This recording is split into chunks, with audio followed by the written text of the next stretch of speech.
call it hats, 26 hats for the British rugby team. And he would have trouble getting into half of that door over there. Big, big guy. Nice, gentle, like a gentle beast. And so that was really my introduction to rugby. He's not old, he's old. Your father, but I mean a young man to me. I'm 73 years old. I'm 6'1", of twisted steel and panther fist. More panther fist now than twisted steel. But I kind of look like this skinny guy here. 30, 35 years ago. Now I got just panther fist, not so much twisted steel. But unfortunately, I still weigh 225. So you can tell the 225 has slid a little bit. Maybe a lot, but you'll be kind to me, you won't say a lot. Now, I was asking Coach how he found me. And it's like, how did you find, back in the day, Dirty Magazine in a trash can or something? And he told me. And when we were driving here from the airport last night, the driver said, "What are you in town for, mister?" And I said, "I'm here to talk at the University of Kentucky." Silence. To whom? And he said, "Football?" I said, "No, sir." He says, "Basketball?" Actually, he said basketball first. "No, sir." "Football?" "No, sir." Then silence. And I'm looking in the rearview mirror. He's looking back at me. I can see his eyes, the old man. He's almost as old as I was. And then I said, "Rugby."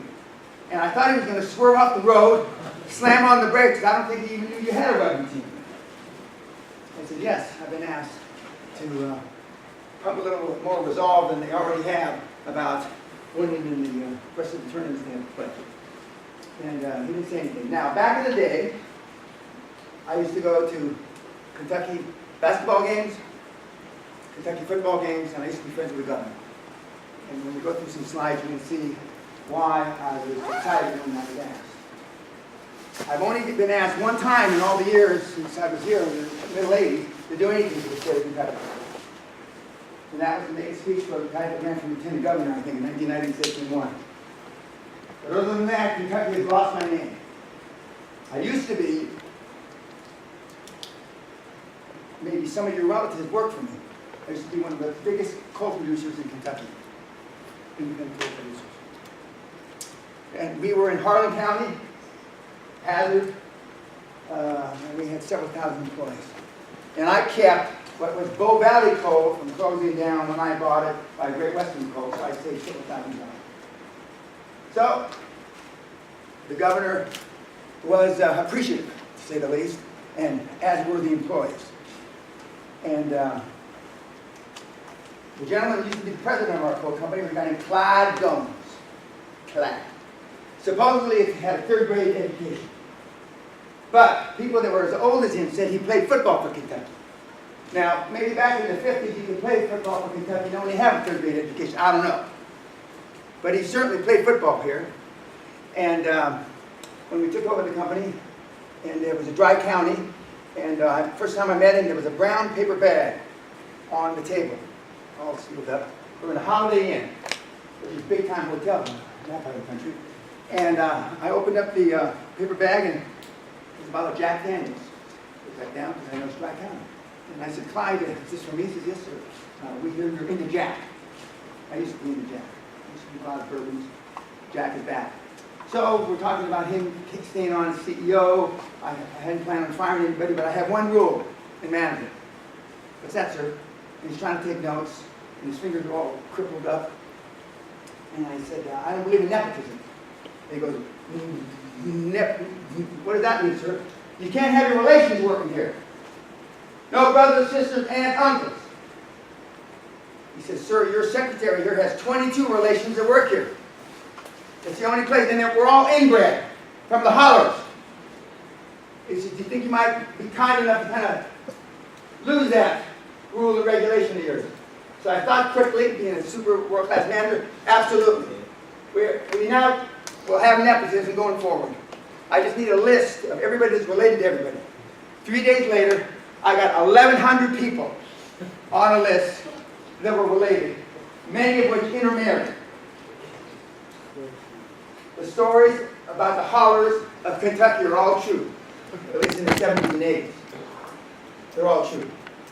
But we had a lot of fun here, and And I made a lot of money. Money's not everything, kids, but it's the only thing anybody keeps track of.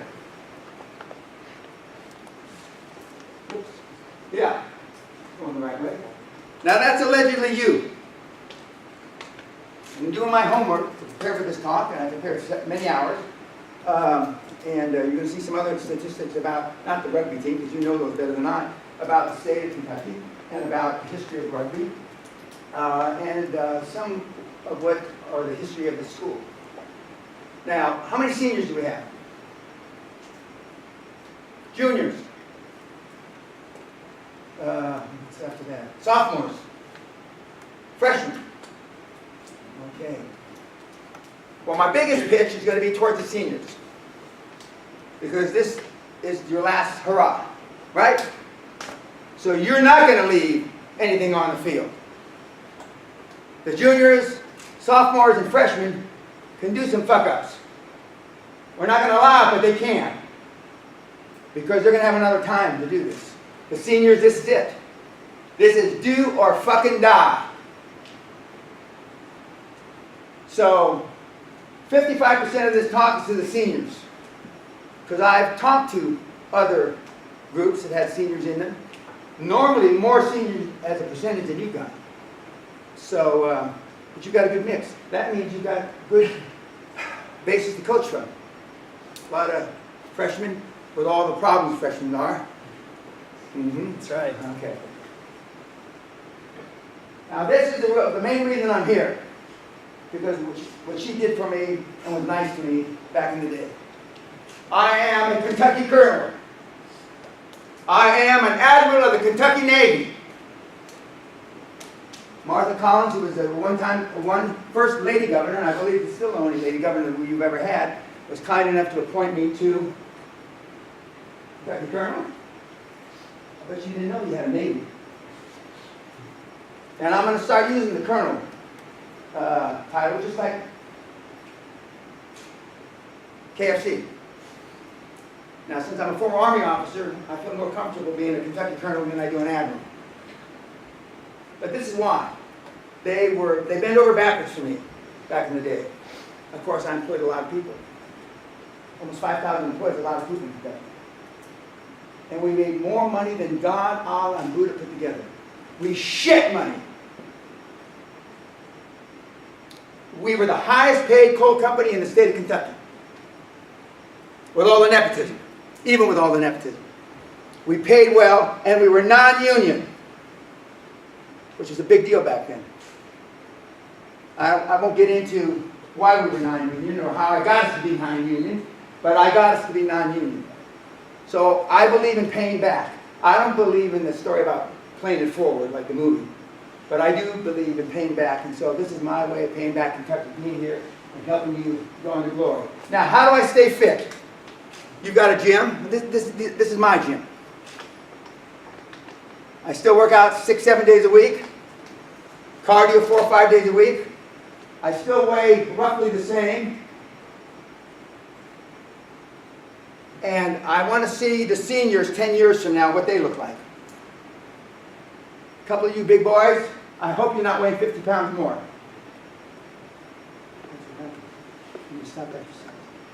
And the older you get, the harder it is to cut off weight.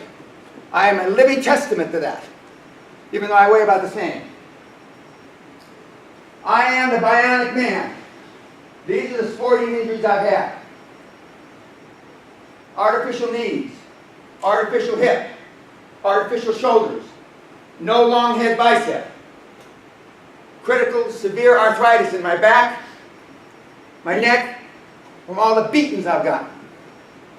We're going to talk about my limited American football career. And you'll see why it was limited. Because I had no fucking talent. But that didn't keep me from trying. I had a world-class, all-American father. Not in one sport, not in 2 sports, but 3 fucking sports! And I couldn't even chew gum and bounce the ball at the same time. My dad never mentioned it to me. Never once. But I could see it in his eyes. Disappointment. You've seen disappointment in your father's eyes before. Maybe not about that. So I kept trying. Kept hitting that line, keep hitting that line, getting busted up. You know, in American football, they have a tackling drill. There's some dipshit in the middle and 15, 20 guys around, and you know, they keep hitting them. I was that guy. Every single day of every single week of every single season I played football. Where's Pena? Get that fat ass Mexican in here. They used to call me wetback. Just imagine. And you can imagine what they call black people back in the 60s. They called me a Mexican wetback. No talent. What? And on top of being a fucking Mexican wetback, he's a no talent Mexican wetback. My football coach, Roy J. May, he rotten hell, says, Pena, you're so goddamn slow, you should wear the other team's jersey. You might as well wear their jersey because you're better off for them than you are for us. But I kept going out, year after year after year. Because I had an all-American dad. Not in one sport, not in two sports, but 3 sports. That's part of the reason I'm here. Because I know not all of you are going to be all-American anything. Some of you, praise Allah, Buddha, and Christ, maybe some of you will. But what you learn here from the coaches is what you will take forward out of sports. 10 years from now, maybe 10% of you will still be involved in sports. 25, 30 years from now, probably none. It's what you learn on the field that carries you forward into manhood. Now, these are some of my high-performance coaching credentials, as it were. I coached the 3rd man to walk on the moon, P.T. Conrad. You'd think he had the world by the ass, wouldn't you? 3rd man to walk on the moon. Depression. Couldn't get a job. The system is bust, kids. The speech I normally give to universities is wealth, risk, reward, not. The financial or the educational systems that taught in universities, as good as this one is ass backwards. If it weren't ass backwards, why, after a 4-year degree, and some of you will get a 2nd degree, 5 or 6 year, can't you get a job? The system of 40 years ago, you work and get a pension and then go watch, not as nice to watch this, is dead. So it's what you learn here that you'll take forward into the real world. I coached and saved Great Western Coal and Harlan and Hazard. I've coached world-class basketball players for the Lakers when they were doing their 5-peat. World record distance runners, teenage multimillionaires, UK British powerlifting champ, Olympians, $500 billion largest deal ever, I coached. But my greatest accomplishment in recent years is that tennis champ. Little guy, weighed about 115 pounds, came to me. He had never finished higher than 18th in any competition. He said, Mr. Pena, I want to win Britain's archery. I look at the kid, I thought, what are you smoking, kid? I mean, there's no way humanly possible. He says, will you take me on? I said, yes. He had normally fired 50 to 100 arrows a day. You fire 500 arrows a day, you do this, you press this, blah, blah, blah, you'll win. And then I turned around and said, Dan, did you lie to the kid? No, I didn't lie to the kid. 11 months later, he's the British archery champ. He's also put on 25 pounds of muscle. He was firing 1,000 arrows a day. I'm a big believer in over-practicing. I know that's not popular now, especially millennials, because you want to feel good about yourself. I don't care if you feel good about it. If you like me when I'm finished, I didn't do my fucking job. All I know is I know how to coach, teach winners. And have been for 50 years. And not a one, well, I won't say not a one, almost none of them like me. How many are old enough in the room to know Woody Hayes, great football coach of Ohio State? Okay, do you know how he got fired? I think they're playing Michigan State or Michigan, and the tight end with the ball got around the outside corner and was running for the touchdown. And Woody Hayes is standing on the side there with his clipboard. He throws his clipboard down and tackles the guy himself. Fired instantly. He said, I couldn't let that son of a bitch score. It was a defeat of my coaching system to let that guy score. I'd rather lose my job than let that kid score. How many know Bobby Knight, famous basketball coach of Indiana? Same attitude. He got fired for choking. A 6'11", and Bobby's about this tall, a 6'11", 275-pound center. Not once, not twice, not 3 times, more times than they could count. And he finally got fired. And they sent him to TCU, Texas Christian University, where the first person he hit a chair with, then he got fired. Now, I'm an old school Neanderthal type coach. If you don't like me, that's good. But that's dead now. Your current coaching staff are gentlemen. Maybe if they were a little less gentlemen, you might do better. And you're already one of the greater teams in the country. But just imagine, would you give 10 or 20 or 25% more discipline in your life to the coaching staff to be #1 in the country? Some of you are shaking your head, yes, but not all of them, Coach. I believe in 5 time a day practicing. 5. Usain Bolt. How many know Usain Bolt? The great sprinter, right? I didn't coach Usain, but I coached some of Usain's partners. Until he finished 3rd in the World Championship last year, he'd been undefeated in 100. Every practice for 10 years, he worked out until he threw up. He had nothing left in his body. The last World Championship, he decided, well, I had to be able to beat these guys. I beat that one before I beat this guy, beat that guy. I'm going to kind of chill out. He finished 3rd. He didn't work out till he threw up. He coasted.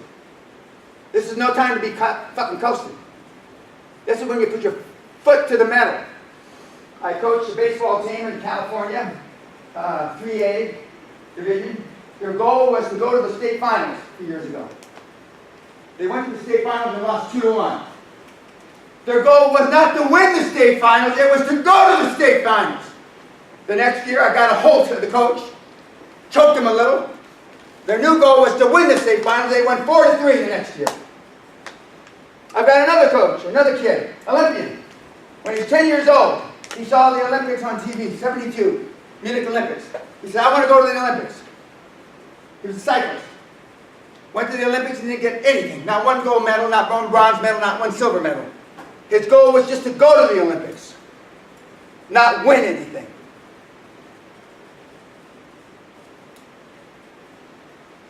You cannot have too high aspirations athletically. This is a privileged environment, kids. Let's go back to my meager athletic career. I get chills just thinking about it. Pena, get your sorry Mexican ass over here. I got in one game against Manuel Lawrence. At that time, an all-black school. They were ranked 2nd in the nation.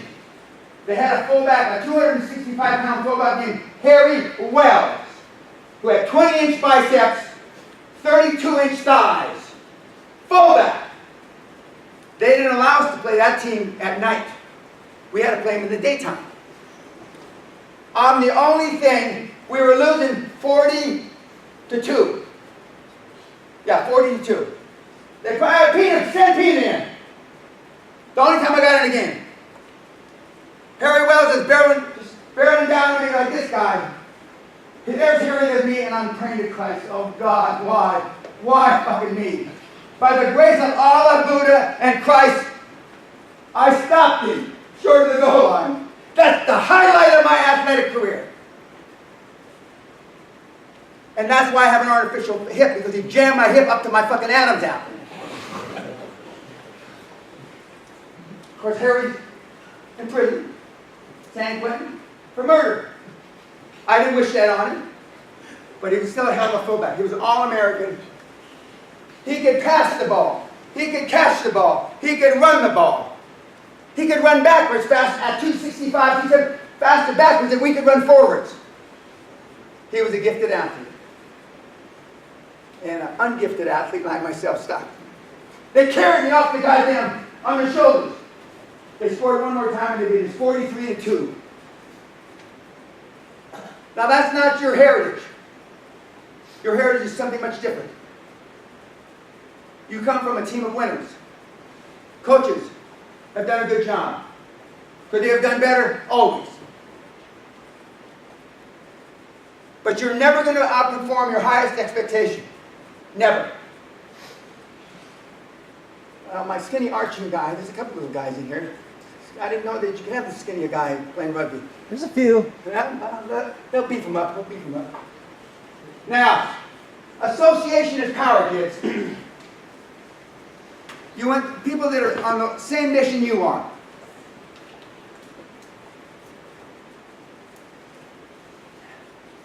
Some of you look kind of like this. I'm 300. And some of you don't. Now,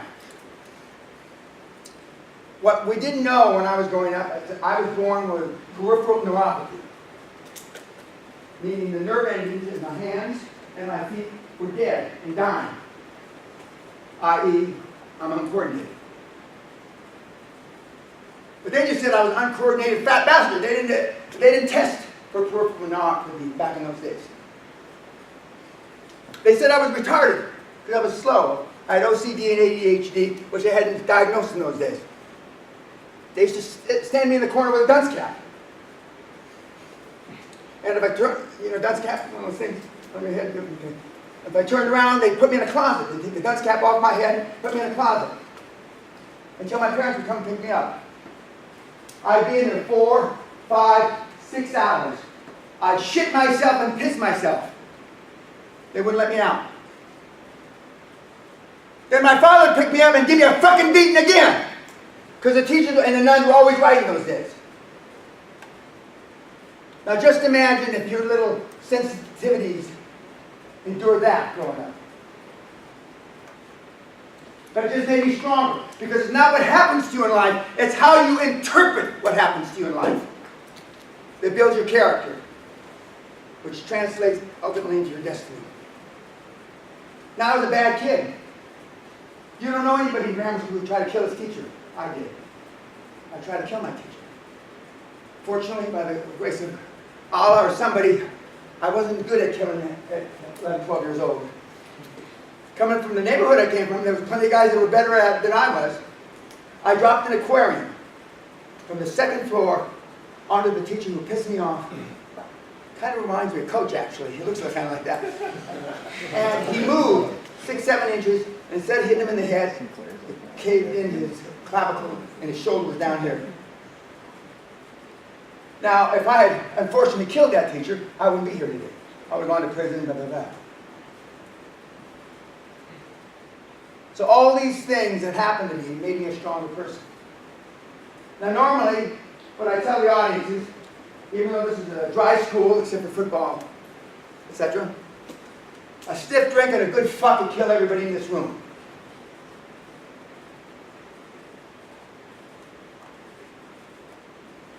Being tough on the rugby pitch isn't necessarily being tough.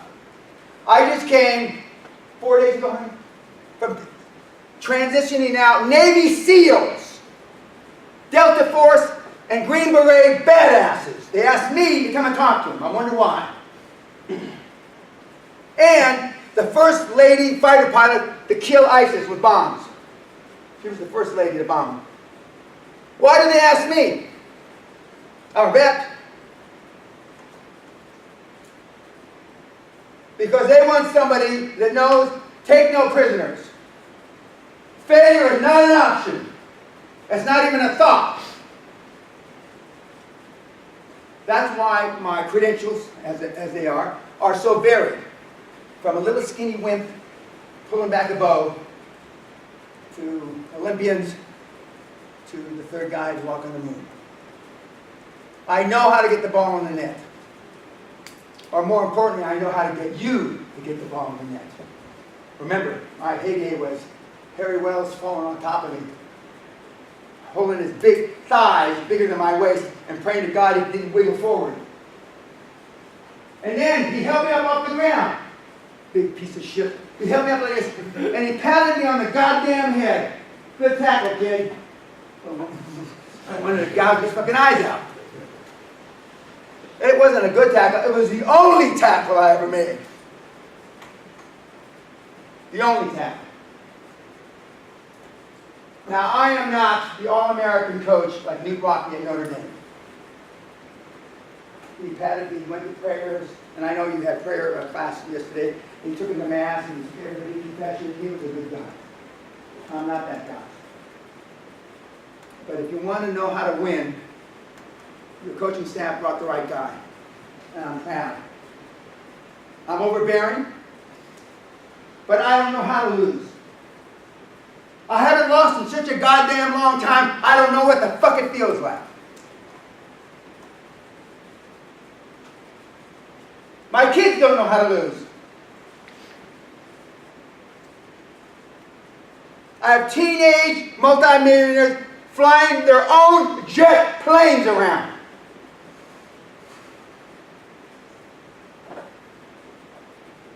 They don't know how to lose.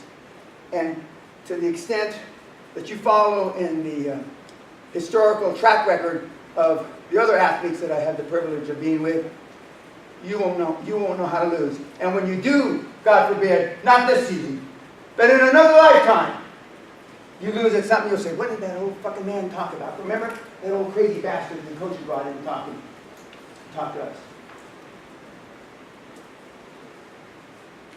You know about the school, 1865, I'm not going to repeat about the history, master's degree, yada yada, Kentucky merged. I like it. It merged with Transylvania University. Transylvania, that's not the blood-sucking Transylvania, that must be another school around here, because there is a Transylvania, Kentucky, I believe. In the modern era, we know that. Now, there's a thing in sports psychology called regret minimization. I'm going to give you a few examples of it. Let's first talk about Amazon. The largest market cap, or one of the largest market cap companies in the world, run by a gentleman named Jeff Bezos. Crazy idea.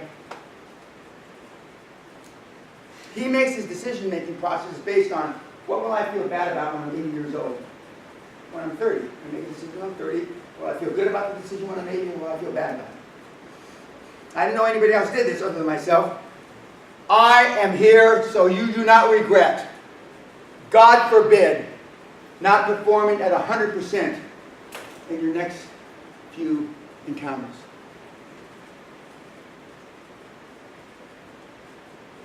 Some of you will say, hopefully not many of you, some of your parents will say it's only a game.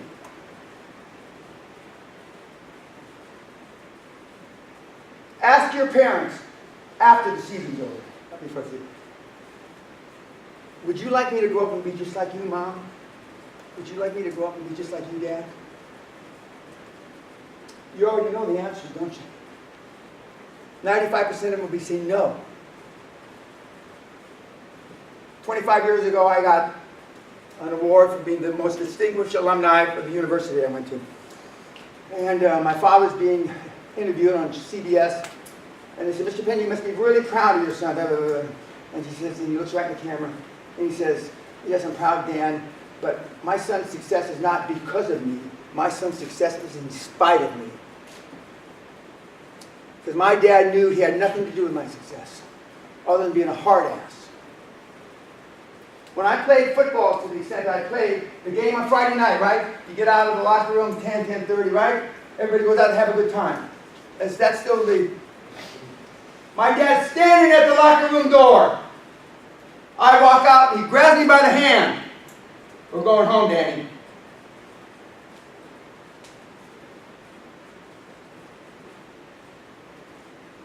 Didn't go out and drink and cavort and have a good time with my buddies. I had this big meat hook that looked like Godzilla from his years of being an All-American gymnast on me. It used to seem when I was little, the hand reached from my knuckles to my forearm. His hand was so big. But he was teaching me discipline. He was teaching me focus.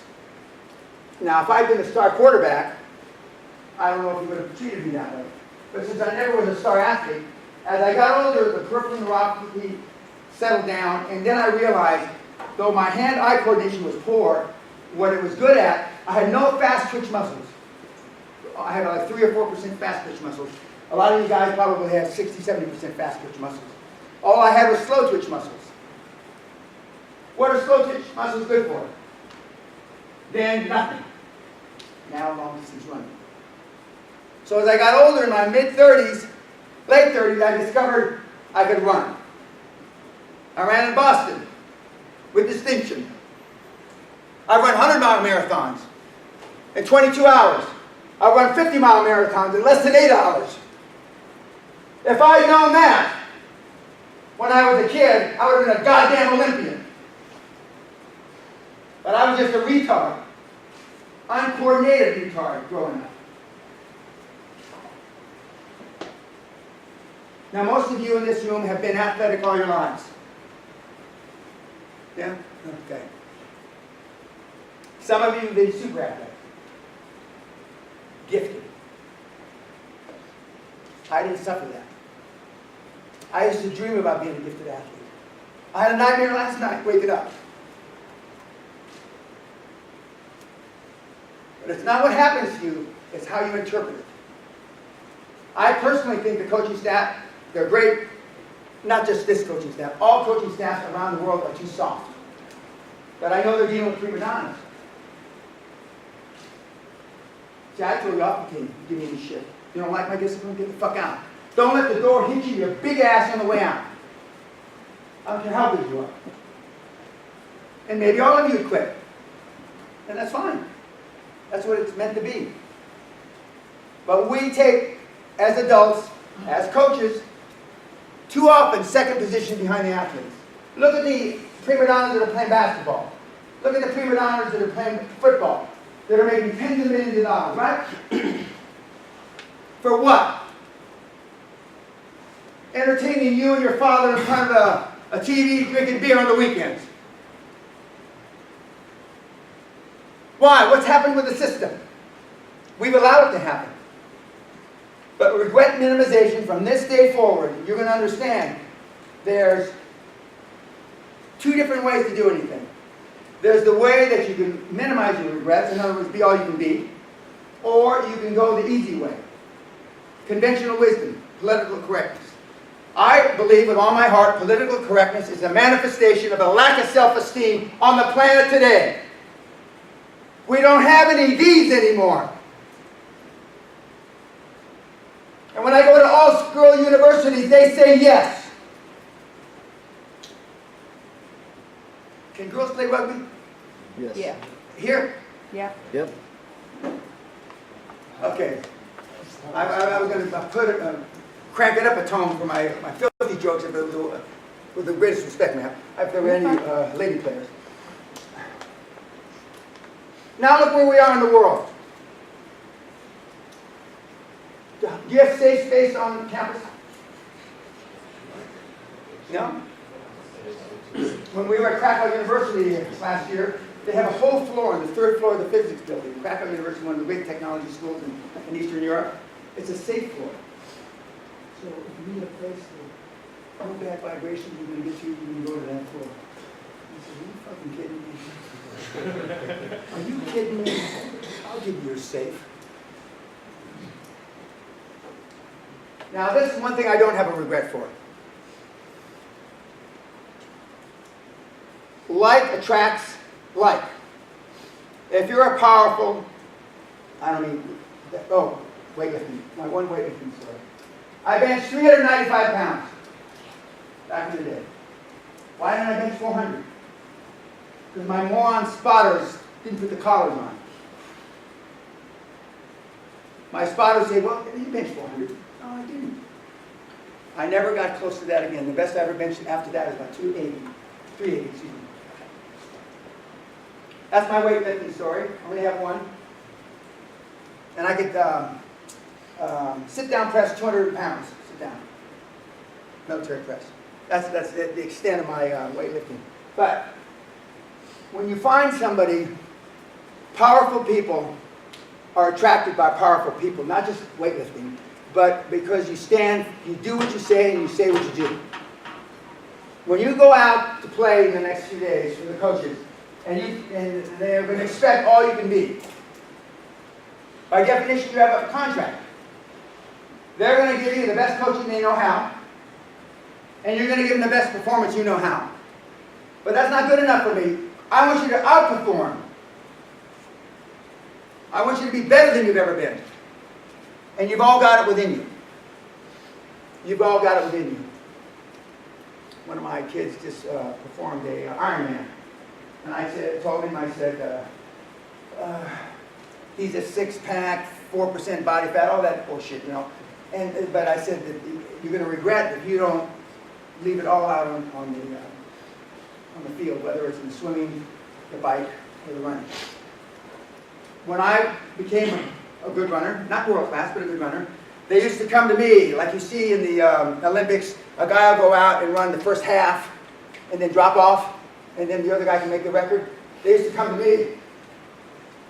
Want to break the marathon record, 10,000 meters up. I used to be the guy that ran him in the last third. Because I was really good. Not good enough to do what they had the first 2/3, but good enough to be up there for the last third. So I found my calling, so to speak.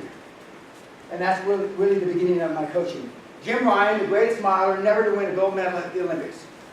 An old friend of mine. He fell down in the 1968 Olympics. Speak about regrets. That's a whole regret book. He said, Danny, he says, motivation gets you started. Good habits keep you going. For those of you that are going to weigh 50 pounds more in 10 years, and there's a couple candidates in here, I hope I'm wrong. It's the good habits of training that will keep you going. Now, I'm a believer, and I know I'm not in sync with modern technology. I believe in overtraining. The only thing you can sometimes overtrain is your head. If your head's not in sync with your body. If you think you're tired, guess what? You get tired. If you think, maybe the coach will put somebody else in. The only time I got in was when we were losing by 40 points.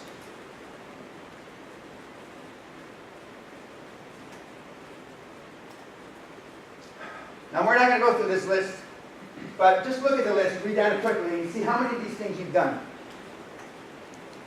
I've done them all.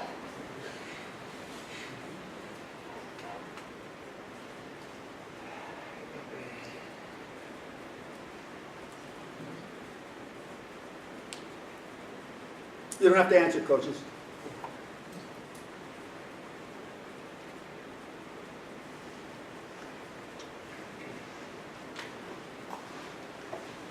The last time I got, the dope, Sally and I experienced it for the first time about a month ago in Amsterdam at 73. When I was 40, I said I was going to do heroin when I was 80. But now I'm 73, I'm going to move it out to 90.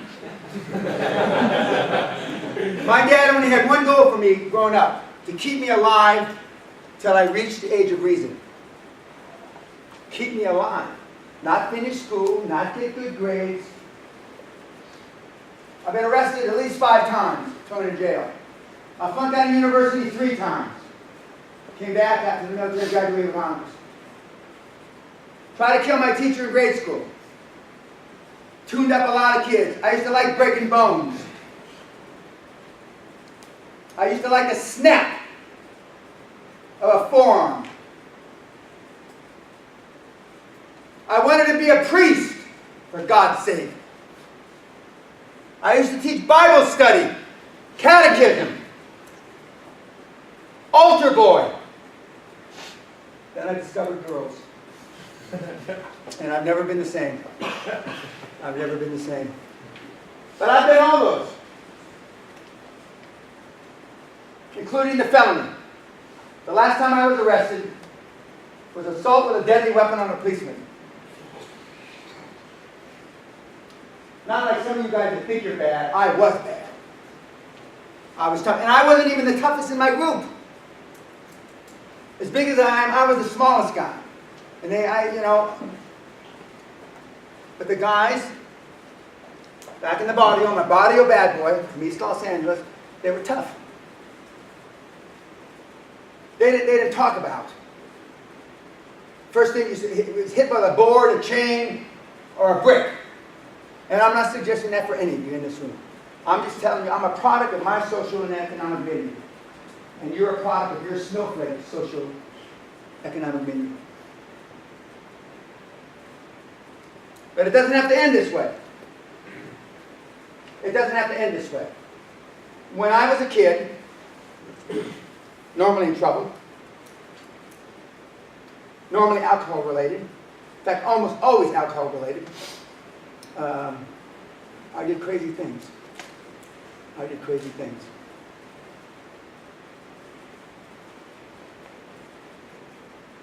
Now there was a rugby program here before the coaches. Vaguely. Huh? Vaguely. Okay, yeah. I looked it up. We don't need to talk about it. Okay. Now, you know George Clooney's from Kentucky. Everybody knows that, right? You know that Johnny Depp is from Kentucky, right? And a few others. Jennifer Lawrence, I think, is from Kentucky. Well, that and a nickel doesn't buy you shit. Doesn't matter who, Daniel Boone, Jim Bowie, right? I heard all these stories in the 80s when I had all those employees at Great Western Coal, back in the hollers. Back in the hollers in those days, and again, I read in the newspaper, you could have a man killed for $50. $50. That's what it cost to have a man done in. $50 back in the middle 80s in Harlan, Kentucky was big money. I hope it's changed quite a bit. Anybody here from Harlan? Oh yeah, they're out of state. All out of state. God damn, okay.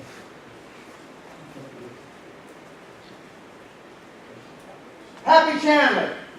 He looks like a crook to me. I don't know if he was or not. Just go through a couple of these quickly. Thomas Hunt Morgan.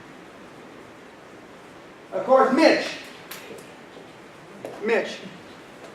They're going to either put him to sleep or retire him sooner than later. Joe Kraft, another. I remember him from the coal business. Ashley Judd, Paul Patton, Ernie Fletcher. These guys you probably never heard of. Now I actually knew George Blander. Played in both football leagues, had at one time the longest place kick for extra points in the league about 40, 50 years ago. And he was a nice guy. And then he played until he was in his 50s. Ted Strickland, didn't know him, but I did know an astronaut. Steve Fisher, Rojon and Rondo, basketball. I know Pat Riley. I don't know him. I don't know him. I don't know Antone, Rogers, Steve Fresh. I did know John Brown, who from Kentucky Fried Chicken fame, that he bought it out. But guys, all this and a nickel buy you nothing. You have to make your own history. The only reason I put him up there, some of you didn't even know who I was talking about. It's just as well. You're going to make your own history. You're going to make the coaching staff not just proud, but recognizable. More recognizable than they are today.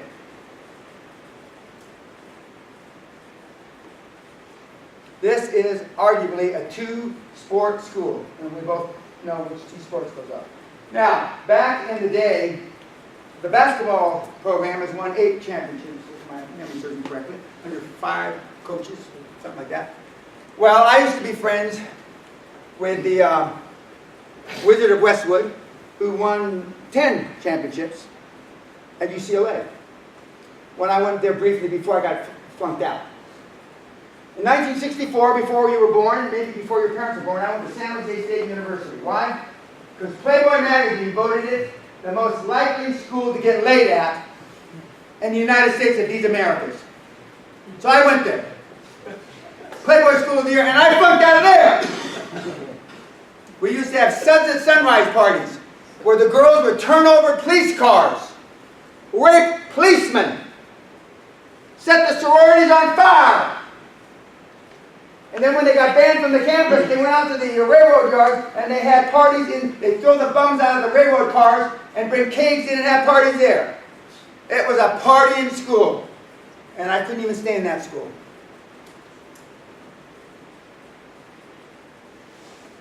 Remember, it's not what happens to you in life, it's how you interpret it. Of all the bad things, which you might think are bad, I see some of the frowns in the coach's face already, the things I've done, I'm still here. And I've still created $665 billion with me hits just like you. Including world records, Olympians, and the skinny bow kid. And I've cut weight off women like chainsaw off a big ass. I'm really better at dieting. I understand. They say my stuff works better for dieting.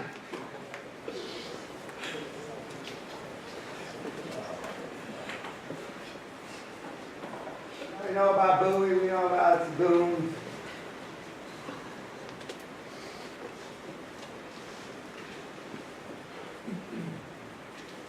The reason why I'm flipping through these so fast is it doesn't mean a goddamn thing. Now, I thought Abe Lincoln was born in, is Hoganville? Is that that's here? Yeah, so he was born here, but he went off to Indiana. Okay. So the Emancipation Proclamation, you can take kind of partial credit for president. Again, guys, this doesn't mean anything. What I want is 5 years from now. By the way, I've never been asked to come back to the school to talk twice. Let's just say maybe 5 years from now I get asked again. Maybe new coaching staff never heard of me and they come and ask me. I want to be able to say some of the guys in this room are pictures that I got of Wikipedia, wherever the hell my staff got them from. And it's possible.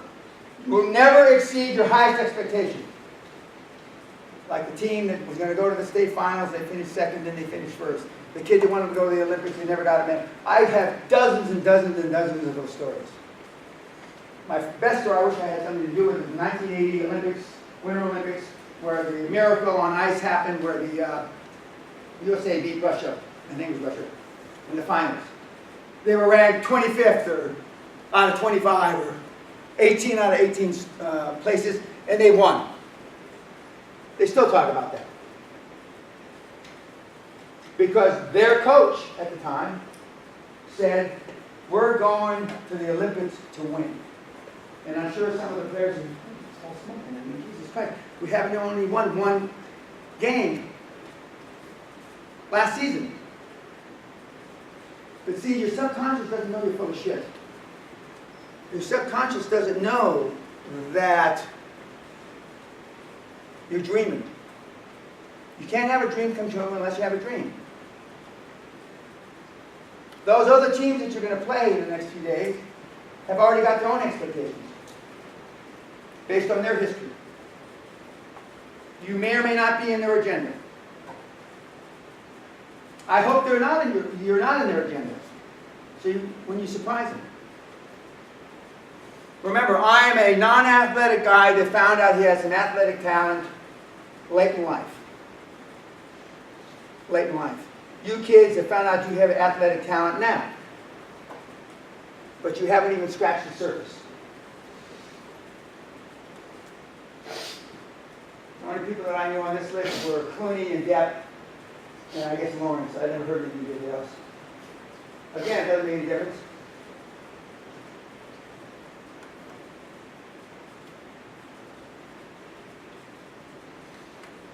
Now, when's your next game, match? Against who? What kind of team do they have?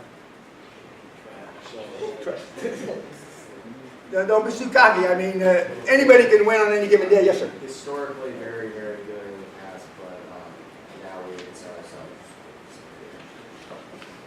And why, can you define a little bit more about why you think why you know you're superior? Well, so them and South Carolina and Tennessee used to run the conference. And they did that up until our freshman year when we beat South Carolina freshman year, so that's kind of what we base it on. And last year we won the SEC, so this year we're trying to do the same thing. No, no. Okay, words are important. Not we're trying to do. We are. Remember, kids, your subconscious doesn't know you're full of shit. Always speak in the positive. Now, how do I know all this? I've been doing this 50 years now. 50 years. And athletically, I only found out I had some talent, slow twitch muscle talent, in my mid to late 30s. But I applied the same robust work ethics that I had financially, with my financial talent, to the athletic side of my life for those few years. I had the third guy to break the 4-minute mile, Laszlo Trevori was my coach.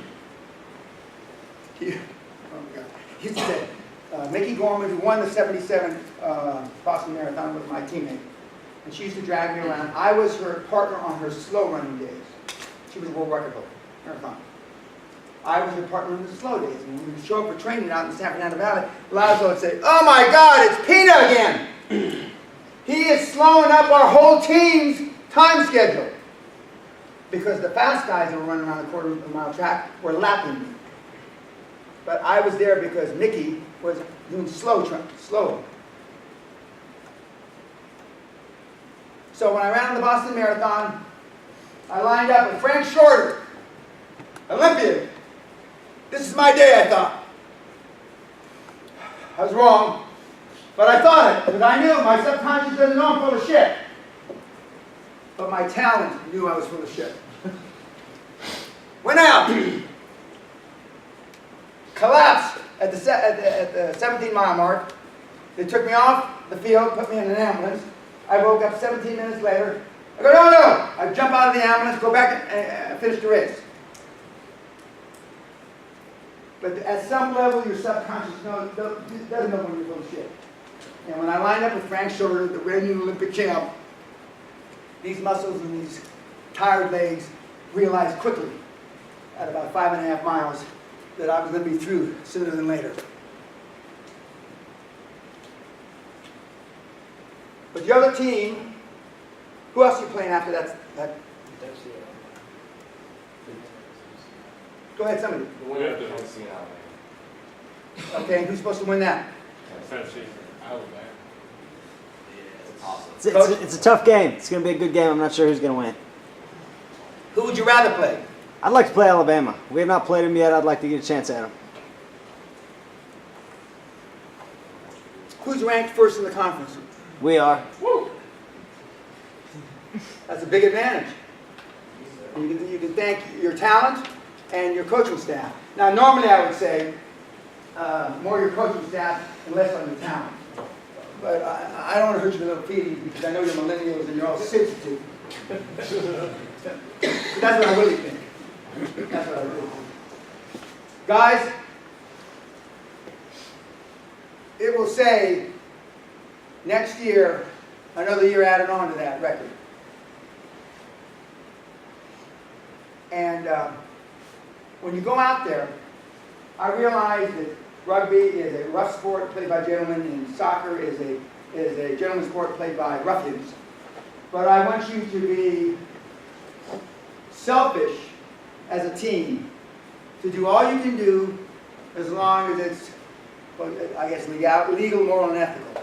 And your moral and your ethics are your own decision. But you never, remember, you only have one time to make a first impression. When I used to be with the Lakers many years ago, Brambis, who was the coach, there's a reason why that the basketball teams and the football teams want to go out and score first. I assume it's no different in rugby. You want to score first. And you have an opportunity to make yourself proud, your family proud, your school proud, and your coaches proud. But more importantly, make yourself proud, so you don't have those regrets looking backwards.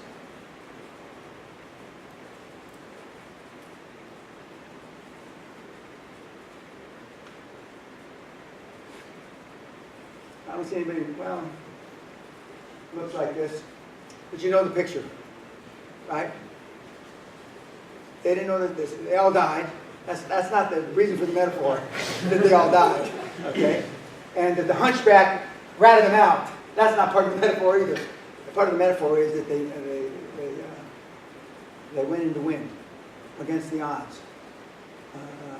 Now, yours are almost the opposite because the odds are with you. You have the cachet of being the defending champs. So you should play like it. You will play like it. And it will become a self-fulfilling prophecy. You're currently surrounded with kids, guys, young men that are on the same mission. This won't always be the case. When you get out there in life, non-athletic life, it's very difficult to find a group like this. Show me your friends and I'll show you your future. Self-esteem is built the first 7 or 8 years of life. Who are you around the first 7 or 8 years of life? Mom, maybe dad, an older brother, grandparent, right? So if you're lacking self-esteem, it's because of your family. It doesn't have to stay that way. It doesn't have to stay that way. My lovely wife was wondering why there were cat paws all over the cement. And I said, before Coach could answer, I said, because when they're stumbling home drunk, they just follow the path. And then I found out it's a dry school. Do you realize there's universities in this country that have bars for the students? I've spoken to a few of them. I go by and I see these guys drinking martinis at the bars. What? Is that on campus? Yeah, that's on campus, but we have bars. That's part of the student union. Couldn't believe it. Now, tonight, my wife and I are being honored by taking some of you to dinner. Correct, Coach? Yes, sir. Okay. And we're looking forward to it. Sally and I had dinner there last night. We almost didn't eat dinner there last night. There was a little altercation. I don't mean physical altercation. And I still like physical altercations at 73. That's a character flaw on my part. Because I still think I'm a tough guy, which I know I'm not. But I like to think it. I used to like to think it. I'll tell a little story. 11 years ago, I'm in Panama.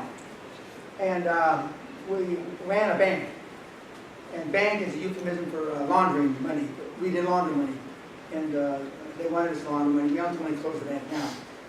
But they're down there and they had some enforcers, kind of. I was 62.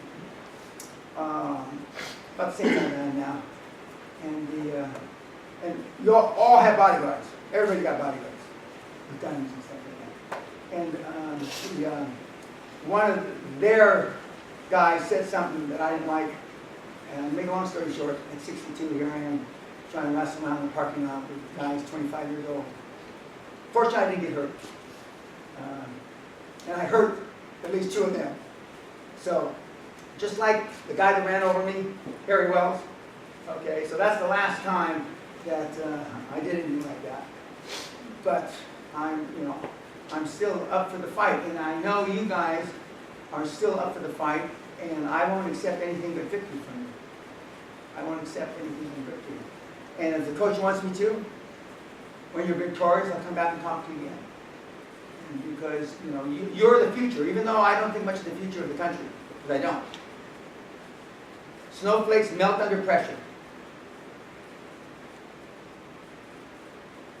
But you have the right mindset from your coaching staff and the school support and now me. And that's a great combination. And I'll be glad to open it up for questions and answers. Maybe answers, depends on the questions.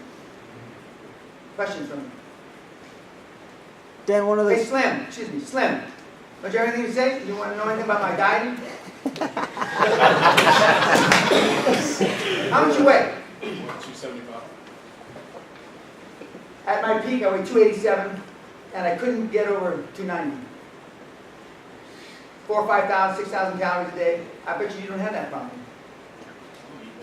Oh, now guys, when a guy's as big as he is, and they say they don't eat that, now somebody's full of shit. You don't get that big. You have a slow metabolism. Oh, so did I. It's called hypothyroid. Okay, there's a question over here. Yeah, Dan, the question I have is, so I know you obviously do a lot of high performance coaching with young guys that are trying to, be very successful in business. I just want you to talk about some of the traits or some of the habits that they possess that takes them from being, marginally successful, ups and downs, to just high performance, just getting it done. Okay, you graduate from school, you're out, you're trying to make a living now, right? My kids all work standing desks. Standing desks, okay? Half of the kids walk on a treadmill behind the standing desk. The magic velocity is 4 kilometers an hour. So they're burning up between 1,500 and 2,500 calories a day while they're working.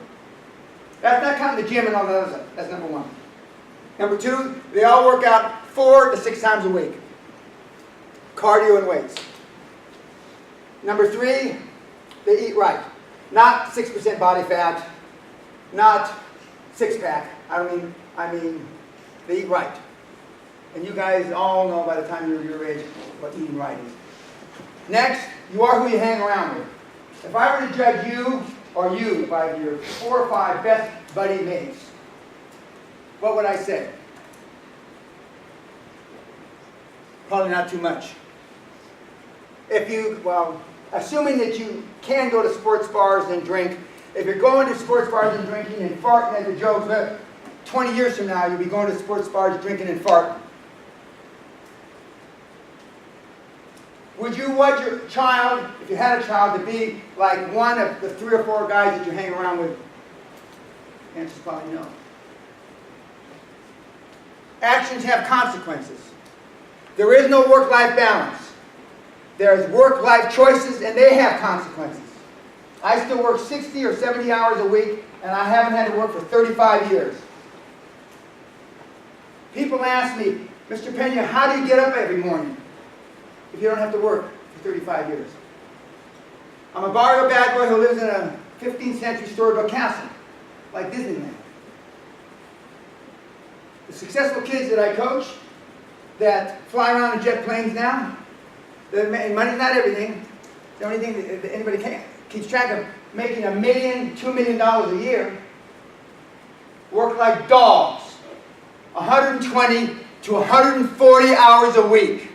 I'm going to say it again, 120 to 140 hours a week.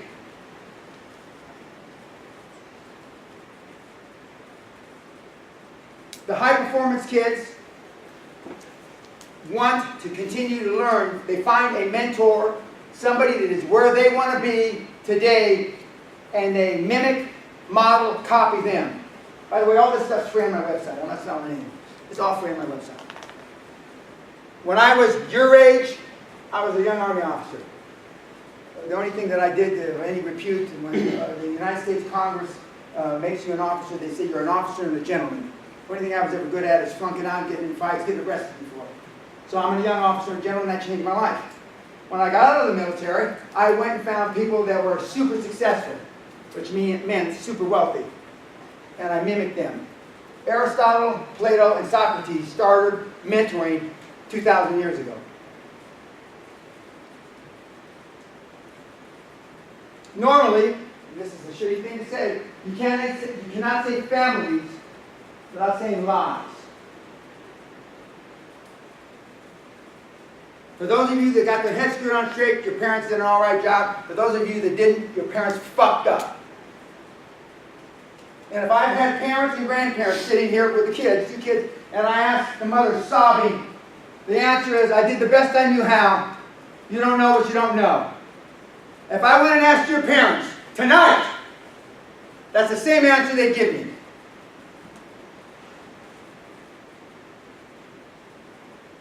But you can't blame it on your parents because you're adults.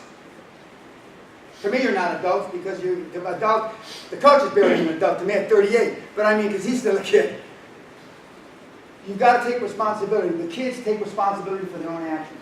Okay, I know you're not supposed to drink, but for those of you that have drunk before, and you get a hangover, or you drink too much, you either suck it up and go to class and go to work with it, right? Or maybe you don't.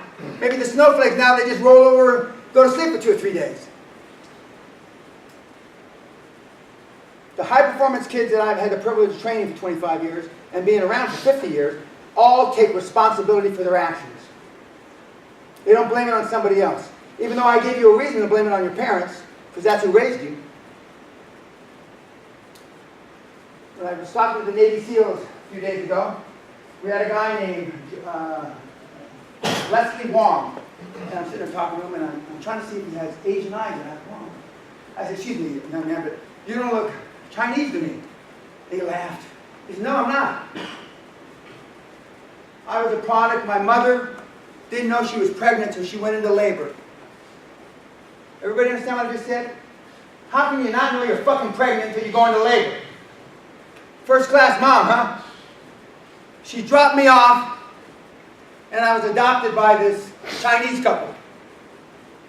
And I decided to take their name because they raised me.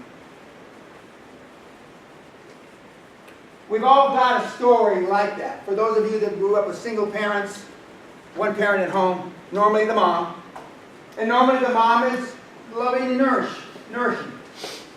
But if love got the job done, we wouldn't be in the mess that we are in as a country. Love does not get the job done. Religion does not get the job done.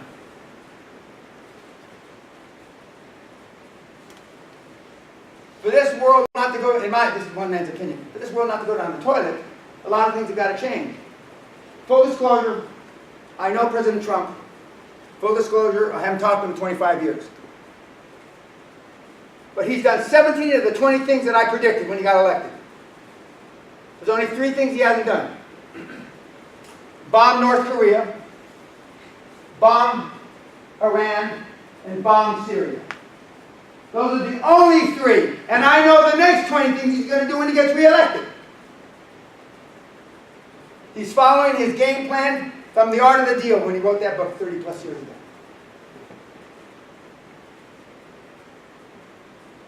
Take responsibility. Chill. Sally and I were in Verona, Italy, getting on a train to do the Orient Express, which is a lovely experience. And we're waiting 45 minutes for a glass of wine. We climb up this mountain to this Roman ruins, and Sally says to me, she says, Dan, I think that we're chilling.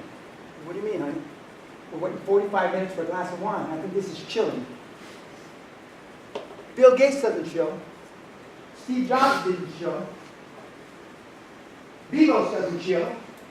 Warren Buffett doesn't chill. Why do you chill? I've just named 4 of the 5 most successful men that have ever walked the face of the motherfucking earth. Usain Bolt tried to chill before his last event. And what did it get him? It got him 3rd. He went out a loser. You want to chill? 10 years of arguably the greatest sprinter that ever walked the face of the earth. What did he do? Anyway, well, you know what I'm talking about. And he went out a loser. No time to chill. If you're going to be all you can be, it's a full-time job. Forever. And remember, athletics is a metaphor for the rest of your life. This is a microcosm for the rest of your life. You go out and win, you're going to cherish it all your life. The only thing I can cherish is Harry Wells. I hung on to his fire hydrant legs, and he didn't cross the goddamn goal line. That's it. But I got something. Now, what if he had scored? I wouldn't be telling the story. I would have forgotten my meager football career. High-performance people, it's a full-time job. It's a full-time job. Taking responsibility. And in some cases, kids, you're surrounded. In most cases, you're surrounded. This is a cloistered environment. The coaches hold you accountable, not as accountable as I hold you. but they hold you accountable, more accountable than when you were living at home. More accountable than living at home. Whereas I had just the opposite. My dad's holding my hand, walking me to the car after the foot. Can you imagine how embarrassing that was? Just imagine. Did I have tears in my eyes? You goddamn right I did. Did I look away so my dad didn't see him? You goddamn right I did. And when we walked by the people I knew, I pretend I didn't know him as my dad's dragging me along. Just think about that. But it made me the man I am. And that's why they picked me to go talk to the fucking SEALs. Not Jocko, not Tony Robbins, not Ty Lopez. They picked me because I'm the baddest motherfucker walking at 73. He picked me. Now I normally say I could take you 10 at a time. The little guys maybe I could, but some of the big guys I'd have to. I'll say discretion is the better part of valor. I'll back off. But when I tell the audiences in universities that regular little snowflakes, and I jump out in the audience and I start choking people, they all run. I'm 73 years old. How tough can I be? You don't want to find out. Nothing like choking a snowflake and getting your fingers red marks on your nose. Now, we were having dinner in Poland, and they had a beautiful waitress. And what I'm about to say, I'm not recommending in any way, shape, manner, or form, especially for the young lady in the back of the room. So, my wife's here, Mentee's across from me, and we're ordering. And this really good-looking, hot waitress leans into me like this, with her breast about here, and I naturally just put my hand around her ass, and I've got my hand on her left cheek. And where she's translating the menu to me, and says, she leaves. Sally says, do you know what you just did? I read the menu. My mentee across, sir. And this guy, he's a big, he should play rugby actually. He's a big, tall, blonde guy. And I said, I realized, okay, I'll apologize when I see her again. Next night, same restaurant, same table. This time she leaned into me harder. I put my hand, I wasn't even thinking, I did the same thing again. And this time Sally kicks me. The reason why I had to have 2 new knees, because my wife's always kicking me under the table. I'm a Neanderthal. I shouldn't do that. I just, I still call ladies cutie. I mean, it's not going to change. I'm 73. But I'm not recommending any of that for you. I come from a different era. I'm a Neanderthal. You've got your whole life ahead of you. But if you don't start keeping yourself accountable, and your significant other accountable, because I always ask the kids that have girlfriends or wives or whatever, is she supportive? Or sometimes is he supportive? I don't give a shit what your persuasion is. And 95% of the time they say yes.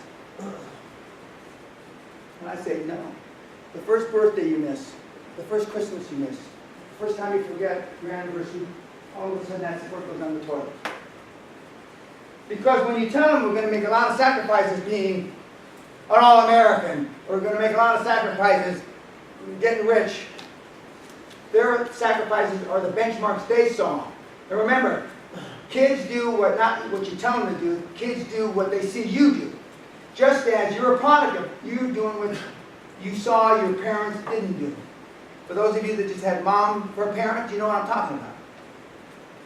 You know what I'm talking about. Dan, talk about some of the sacrifices some of your high-performance guys make. I mean, just as an example, just hit a couple. Well, other than the long hours, Josh Kim, my teenage phenom, lived at home in Washington, D.C., calls his mother from National Airport. He's 18 now, and he says, Mom, leaves a voicemail. Mom, I'm moving to San Francisco. I didn't want to make a scene and see you cry. Love you. I'll get back in touch as soon as I can. He had just turned 18. He moved to San Francisco without a job, no money. The only asset he had was his bicycle, his 10-speed bicycle. That's it. Now he's flying around a jet plane. He's 21. We have people that, if you're black, speak French, and you're a senior, and you graduate, you take a one-way ticket to Haiti. one way, and never come back. Because Haitians have nothing. And you can help them rebuild the country and get rich at the same time. If you speak Spanish, I used to say go to Cuba, but Trump's going to drop the hammer on Cuba, so I don't say that anymore. Okay? There are places in the world. We sent our youngest son to China 10, 12 years ago to learn to speak Mandarin. Because 10, 15 years ago, the place to be was China. Not Lexington, Kentucky. Now, if you want to breed horses and raise tobacco around here, yeah. I mean, it's a great place to live. I almost bought a huge horse farm here when I owned a, really to please the governor, but anyway, yeah, so I could head up a campaign. But anyway, that's a whole other story. And I look at, they have some beautiful properties here, God Almighty. Like in Gone with the Wind. Holy Toledo, unbelievable. My wife asked, what does bluegrass mean? She asked, the grass gets, you know what I'm talking about. It's so green, it's blue. But unless you're willing to do those things, most of your relationships you have, kids, are for the wrong reasons. Most of your parents got married for the wrong reasons, you know it. I can prove to you, statistically, that half of you are an accident. At least half. Probably more. And don't go home and ask your mother. Because she'll cry. When she's giving you your answer. And I don't mean 7 years apart, you know, like one sister. No, I don't mean that. And when you ask your dad, what do you mean? That's the answer there, too. Very seldom will you get a straight answer. No. You were on purpose, honey.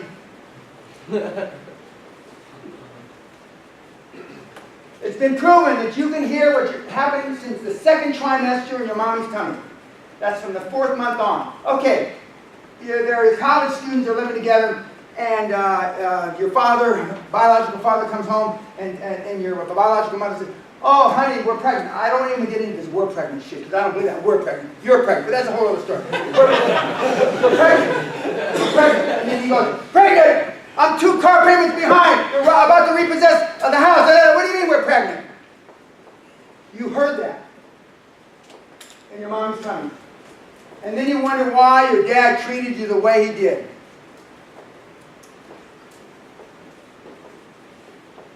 Why doesn't anybody talk about this shit?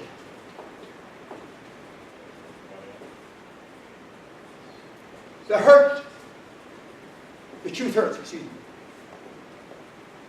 Josh Kim, by the luck of Allah, his mother is a child psychologist who read the book by Jonas Spock, which is my Bible for raising kids. And his father is a West Point senior officer who was a strict disciplinarian, and she was loving and nurturing. And if you go to my site and you look at his talks that he gives free, he says, "I didn't realize how good I had it until I saw how fucked up everybody else in the world was." He was homeschooled, never went to school. I mean, other than homeschool. His claim to fame in life, he was an Eagle Scout. I'm telling you how it is, kids. I'm not telling you how you'd like it to be. And if your parents were in the room, don't go home and ask them after the season's over. If you want to. But it doesn't matter what they answer you. It's not going to help you. My mother had 3 miscarriages, almost died 3 times trying to have more kids after me. The only thing I know for absolute positive is I was on purpose.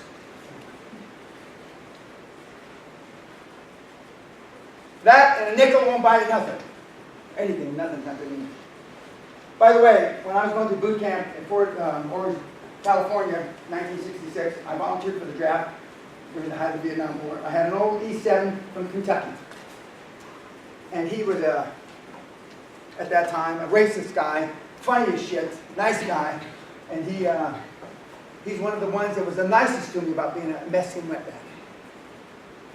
He was illiterate. You could be in E7 in the Army and not be able to speak English back in 1966. And he was from Kentucky. The only person that was nice to me happened to be from Kentucky. and he couldn't read or write. Now what's that say about life? Other than you guys aren't from Kentucky, you're in a school in Kentucky, you're all out of state. There's a lot of sacrifice. For some of you, you're going to go on and play some other form of rugby. Are they? Yeah. And the professional ranks, the semi-professional ranks are hard. And God forbid they find me, and they call me in to boot you in the ass. My coaching style is I have 1 foot up your ass and 1 foot down your throat.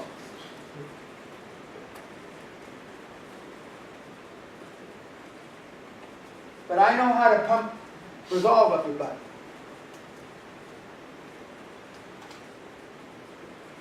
And operating like these guys do, the coaches, I mean, they don't have budgets like the basketball and football. I mean, they're under the gun. You know, to my mind, these are real coaches. Last night at dinner, the basketball coach, head coach, was sitting. See, we're sitting like this. The football coach was sitting about where you are on the table, and the basketball coach was sitting behind us. You would have thought that Jesus Christ himself was the basketball coach. There were more people blowing smoke up his ass. They filled up his water so many times, I mean, they were spilling ice cubes all over him. Football coach seemed more normal. But we're going to eat there for those of you that are joining us tonight. Let's see how many times they fill up your water glass. Food's good. Eat up, though. Are you coming with us? We only bought so many meals, big guy. Yeah. When I weighed 287 pounds, and I used to bench press with my son. Our youngest son is a big, strong guy. And we're doing sets with 240 or 250 on the bench. And he kept on saying, Dad, don't strain yourself. Don't strain yourself. And just like magic, my right long head bicep snapped. And he could see it roll down my bicep. He didn't know whether it was shit or go blind. Are you all right, Dad? No, I'm not all right. Said, yeah, it's fine. But I don't lift weights with my kids anymore. I'm a shadow of my former self. But and old people always try to be young too long. I stand as evidence of this, and that's why I've got so many metal parts. Any other questions, Coach? Gentlemen, any questions? Sir, you have a question? Yes, sir. So I worked at the restaurant, and we went out yesterday and go today, and I just had to ask you, like, my boss, what did you think? Which one's your boss? The guy with the suit? Yeah, the short guy, kind of looks like an Fat. Yeah. Built like a bowling pin. Yeah, I'm No, like, well, now I'll tell you the whole story since you asked. Sally and I had a reservation for 8 o'clock, right? Okay. We get there at 7. Quarter past 7. And the two little girls are standing there, and then I said, now, the restaurants are third empty. So they tell us, well, maybe we can let you be seated a little before 8. So then my wife says, you mean 45 more minutes? And I say, the restaurant's empty. Well, no, we can't. I said, piss on it. We don't want to run. We're just going to go to the bar and have a drink. And then I said, we have restaurants. I mean, this is bullshit. And I walked away. So we go order a drink. And so then the manager, about 6-7 minutes later, I thought he was going to come out and ask me to leave because I said, bullshit. This isn't fucking right, as I walked away. I thought he was going to ask me to leave because he can't talk that way. Okay? Then I was going to have to decide whether I was going to choke the little fat guy. Okay. But then he said to me, we can seat you right now. So we went from waiting 45 minutes. By the way, the greasy wheel gets, the squeaky wheel gets the grease in line. Remember that. The squeaky wheel gets the grease. Anyway, so then they seated us. And then a nice waiter from Chicago, very professional guy, which we gave a 25% tip. And he came by and thanked us twice. Don't Kentuckians tip? Huh?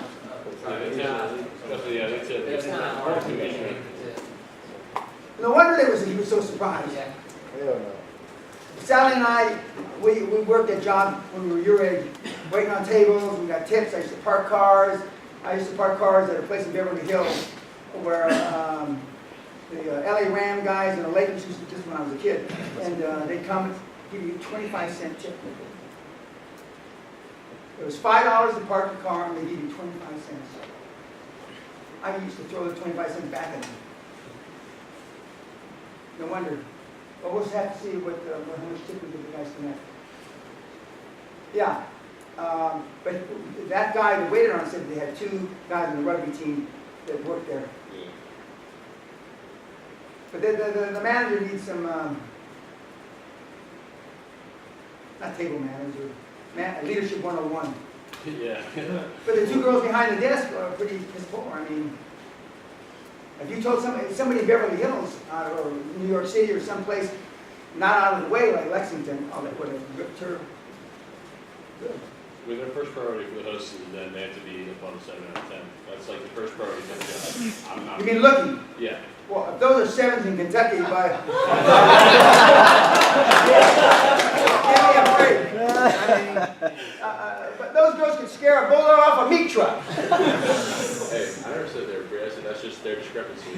In fact, I was going to say, you know, so far today, I ain't had so much fun since the hogs at my baby brother. I mean, that old boy worked so hard, he wore his clothes from the inside out.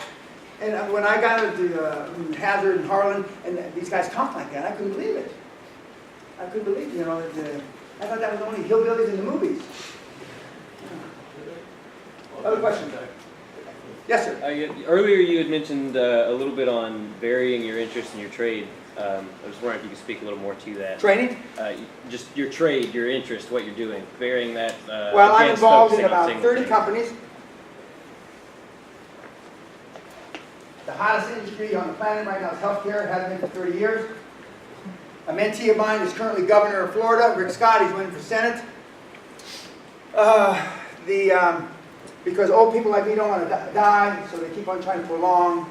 The hottest part of healthcare is assisted living. I call bedpans, you know, when you kick your old lady out, your parents out, you don't want to take care of them, you have to pay $1,500, $2,000 a month, literally with a bedpan under their butts, and somebody washing them down.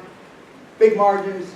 Cybersecurity is the hottest industry on the planet. Cybersecurity. Every time President Trump rattles his sword, cybersecurity stocks go up. Telco stroke internet is still hot. What's not hot is gyms, pills, potions, 6-packs, 4% body fat. That's not hot. Every meathead with a 40 IQ can get a 6-pack. It's all in the kitchen. For those of you that have a 6-pack or know anything about what I'm talking about, it starts and ends in the kitchen. You don't have to read any books. So but you want businesses, industries that have low barrier to entry, meaning it's hard to get into. If you can't be first, guys, you want to be different. It's very difficult. Any gal with a debit card in Bangalore, India, can compete with you selling on Amazon. You want something, we have kids rolling up physiotherapy clinics. We have kids rolling up dental clinics. We have kids, by roll up I mean buying. We have kids rolling up construction companies. We have kids rolling up, literally, I know they don't have yellow pages anymore, but in the old days you have a yellow page book. You throw it on the ground, and wherever it opens up, in the Trump era, you can buy anything. In 2015, I predicted, it's on YouTube, if Mr. Trump is serious about being president and he wins, you will see the greatest transformation of wealth that the world has ever seen. And what has happened? You have seen the greatest transformation of wealth the world has ever seen. What are you going to tell your grandchildren and children? Granddad, what were you doing during the greatest transformation of wealth? Other than having your thumb up your ass. I was thinking about it. I was spreadsheeting it. All this is free on my site, kids. I'm not trying to sell anything. It's all free on my site. But there's a reason why the Navy SEALs asked me in 3 weeks as a coach. I'm going to talk to Annapolis, the midshipmen. Now, I'm military orientated, so maybe that's, but they're not asking anybody else. Because as crazy as the old man is, I'm right. And I predicted. interest rates have to go up at least 300 to 500 basis points. That means interest rates have to go up 3 to 5% before we're in trouble. And they're all crying about because interest rates ratcheted up 50 to 75 basis points. Those are the pundits. But most of the pundits are poor. I'm super rich. So who are you going to listen to? In Oxford, there was a kid in the front row that said, I read 700 books on personal development. I said, I didn't know there were 700 books on personal development. And the kid on the other side said, who would you rather have coaching you? A guy that's read 700 books or a guy that's done 700 transactions? It's pretty simple. It's a no-brainer. Even for a Kentucky rugby player. It's a no-brainer. Now, are rugby players accused of having high IQs, low IQs, or no IQs? Man, they're all over the board. It's all over? All over the board. Footballers are by definition, dumb. Soccer, as you say. I can attest to that. I haven't coached with you. I won't give you their names. But, and some of them, the richest ones, have the lowest IQ. You can probably guess who those guys are. Yeah, talk about some of the leadership traits you see from guys like Rick Scott and the guy that he was the CEO of Philip Morris. Like, what are some of the traits they possess when they come in to meet you the first time that you pick off? You're like, this guy is going to make it versus this guy's a pile of shit. First of all, age has nothing to do with it. I'd rather deal with young kids because they have no baggage. By baggage, I mean all of the bad things that have accumulated on your shoulders over life, like your parents have, like the older guys in the room, like the guy in the blue shirt, the guy with the tie, the camera guy. They've had suffering. Now, self-esteem is built the first seven. I'm getting your question. Self-esteem is built the first 7 or 8 years of life. And again, we know who you're around, right? Then life catches up with you and then beats you down. Now, the young kids, the reason why we have so many young kids that are doing well, we have a 15-year-old kid. We've got a bunch of 50. We have a 13-year-old kid that makes $100 grand a year. 13 fucking years old. What were you doing other than masturbating at 13? 13! And the reason why more kids follow me now, I'm getting back to you, Coach, is because they know they can just go on the internet and Google and information is instantaneous now. In my age, no internet. When I was young, no cell phones. But what I look for is dedication, and I'm a real good people picker. I can look in your eyes and know how sincere you are. I know the kids in this room that are forced to be here, and I know the kids that really wanted to be here, because I've been doing this a long time. And it doesn't matter, I mean, it's the fact that I turned teenagers into multimillionaires. Some of you, not just you, but audiences in general, have turned off, well, that's a kid. That's not me. You've already presupposed he's got a 300 IQ and he hasn't. He's an Asian kid on top of it. He's a half-breed. Half Korean, half white. I mean, he's got a whole bunch of things running against him. Has no friends. Has no mates. Doesn't chill. Doesn't hang. I don't think he's ever seen the Super Bowl on TV. Doesn't sound like you, right? Only thing he had, well, I shouldn't be the only thing. The only thing he had was he was an Eagle Boy Scout. And so what I look for is I look for the energy. I look for kids that don't take no for an answer. I get hundreds of requests, and I only respond to a few. Okay, you're 35 years old, blah, blah, blah, and you fill out all this paperwork, and I find out when your birthday is, when your wife's birthday. First meeting we're going to have is on your wife's birthday. I don't tell you this. My secretary, Kat, gets back, like to you, and you look at it, all excited, he's going to see me. Then it dawns on your little rugby brain that that's your wife's birthday. Are you going to come and see me? I don't really give a shit, because I have thousands of people who want to see me. Or Yom Kippur or Rosh Hashanah if you're Jewish. I make our first meeting on whatever one's around. Our meeting's Christmas Eve, Christmas Day, New Year's Eve, New Year's Day. So you either want to meet a guy that's a rainmaker that has created $655 fucking billion, or you don't. It's that simple. I got them lined up from here to Louisville, 100 across. How bad do you want it? Some guy, I don't do this because I cherish my sleep more, the first appointment you can have is 2 in the morning, 2 a.m. or 4 a.m. That eliminates 95% of the people.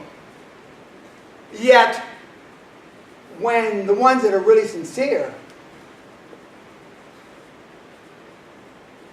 they do it.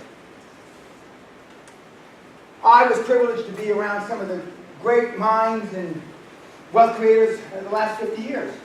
Not because I did it when I wanted to do it. I did it when they wanted to do it. I've met 5 presidents. I've met 5 secretaries of state. I've met 3 prime ministers. I've met 1 secretary general of the United Nations. And of course, a number of governors, not the least of which one from this great state. Not because they wanted to see me, because I made it my business to see them. Why would the Secretary General of the fucking United Nations want to see Dan Pena?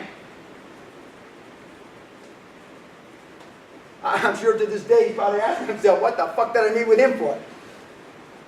But now I've already got the door open. The squeaky wheel gets the grease. You do it professionally, but you got to be pushy. You got to be more selfish.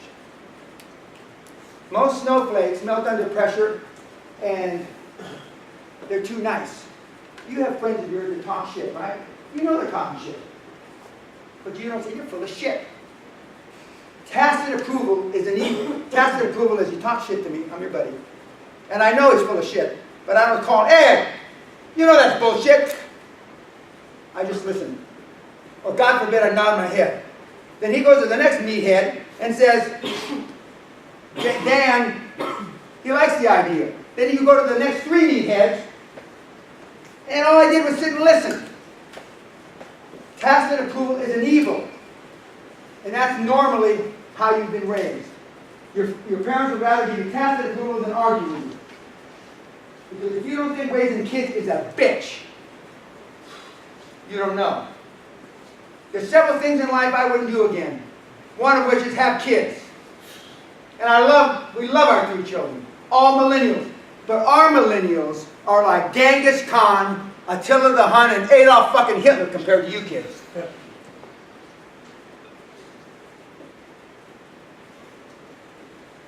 And they're millennials. If my daughter or our daughter were here, Kelly is a female with a skirt that sounds like me, 32 years old. She'd say, my daddy treats everybody the same. Like shit. And I do. Because I don't care what you think about me. I don't care what you say about me. All I care is you get the fucking ball over the goddamn goal line. Not once, not twice, but as many times. I want you to run up the score. Do they still run up the scores? Oh, yeah. I want you to run it up. I want you to be a legend in your own mind. 107-0. Beat them. And when you got them down, beat them until their brains come out of their fucking skulls. And then keep beating them. So then the next team you play will be afraid of you. Just like many years ago, Konstantin Karatzos, the CEO of Onassis Chicken Lines, said, smart people are afraid of you, Mr. Penny. Only stupid people challenge you. Because when I say I'm going to do whatever it takes, I mean it. If it means I got to tune you fucking up with a baseball bat, or take your company away from you and put you in starvation. When I say I'm going to fuck you up, I mean I'm going to fuck you up. It's not metaphors. And the big guys that I've alluded to, the Jobs, God rest his soul, who I knew, the Gates, etc., Elon Musk, Bezos, are all the same. So if they're all like that, success leaves clues, kids. If they're all like that, and you're not, and most assuredly your parents aren't, what does that say?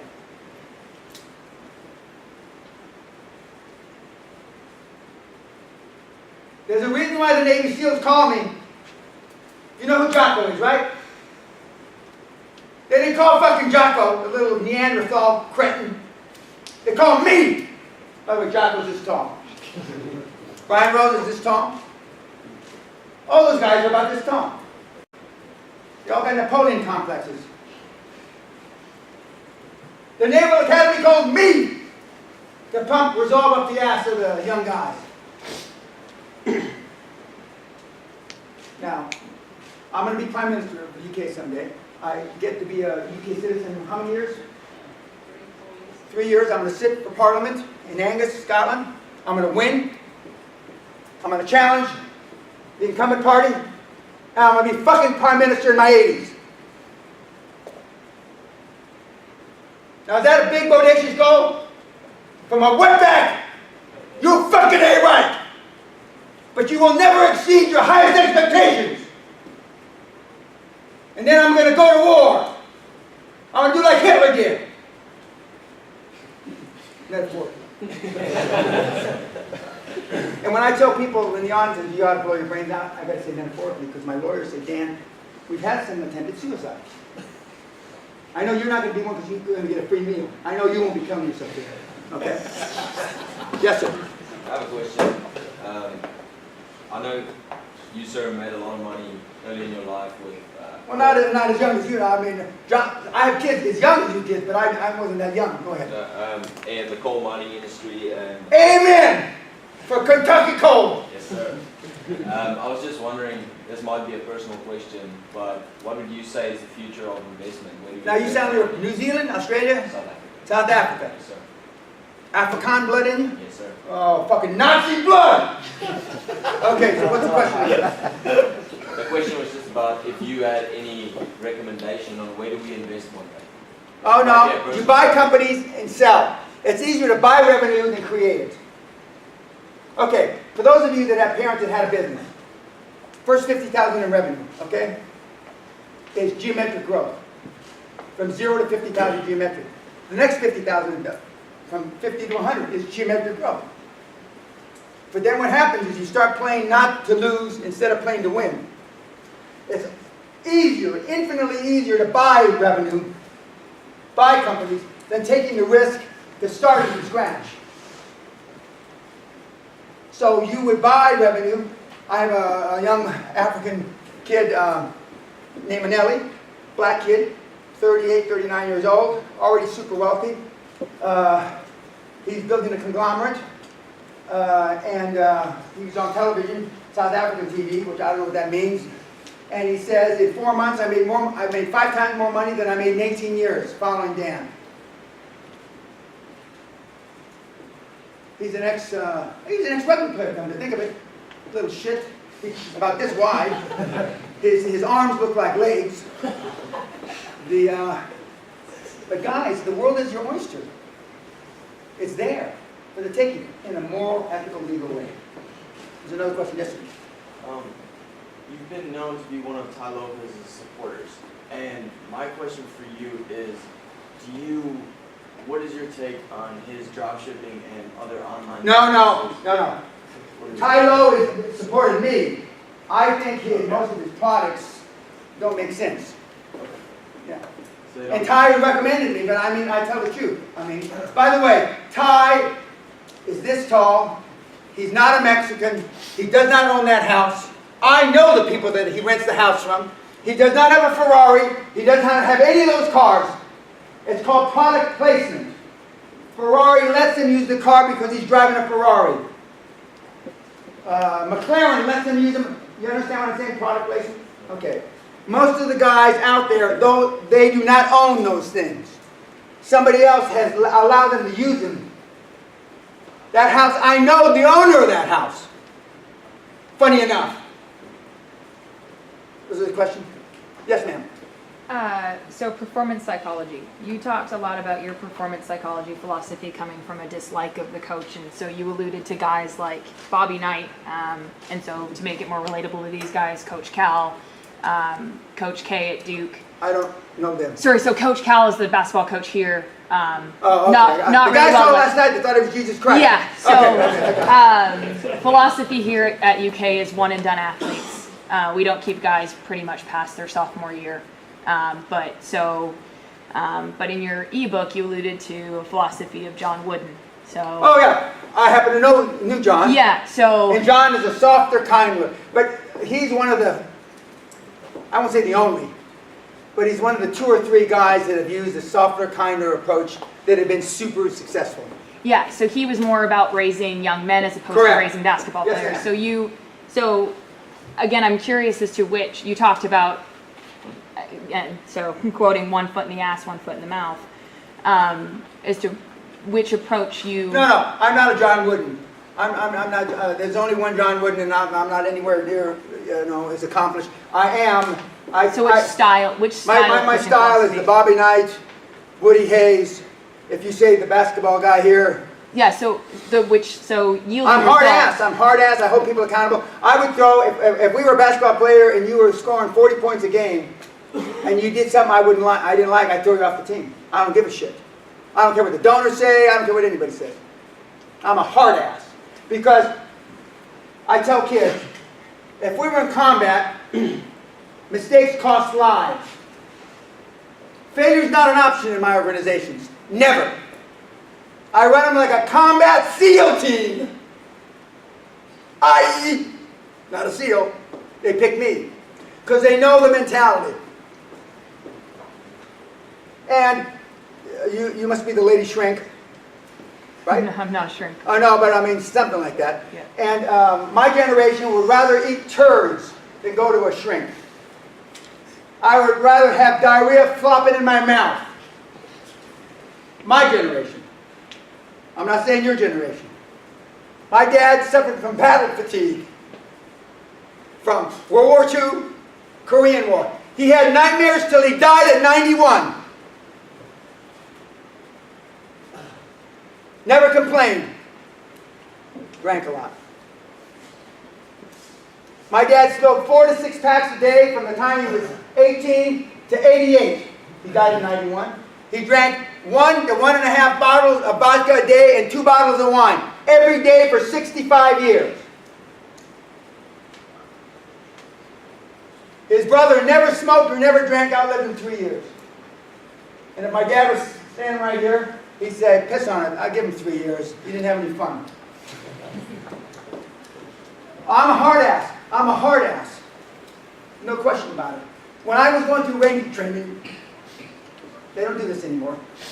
And I told the SEAL group, and they said they don't do it anymore. When you were captured in training, they would hang you up in trees by your wrists, spread your legs naked, and put battery wires to your testicles. There's hundreds of lawsuits still pending for guys that couldn't have kids from the 60s. They capture you, they put you on an anthill, strapped out naked, they pour honey all over you, and they'll leave you there for 2 or 3 days. Dave Reynolds, the best man at my wedding, who lives 60 miles from here, was the last guy that they did that to when I was there. That's how you trained in those days. Can you imagine now if that happened? Can you imagine if we put you in you probably needed a dunce cap. They put a dunce cap on you and they put you in a closet and your parents didn't pick you up and you shit your pants. It'd be on fucking CNN, wouldn't it? And every beating I got from the teachers and nuns, my dad, when he came back into town, he'd give me another beating. And I finally got 10% of the beatings I deserved. I deserved 90% more. And when you Google, you don't have to Google it, Google Manny Pena, that's my father, CIA assassin, killed between 13 and 23 men. I do like my daddy did, not what he said. He was bad.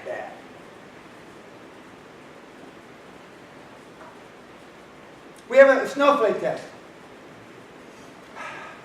Somebody spits in your mother's face. These are the answers, potential answers. There's only one answer. But the answer, the 95% of the kids that take the test come back. Well, I would wonder what frame of mind the man that spit in my mother's face was to see if he was having a bad day. Now, there's only one answer. I'd either die trying to kill him, or he'd kill me. One or the other.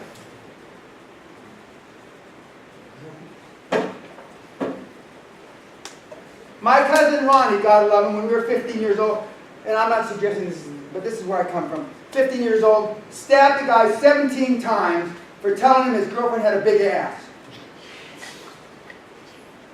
Thank God Ronnie wasn't very good with a knife, because the guy didn't die.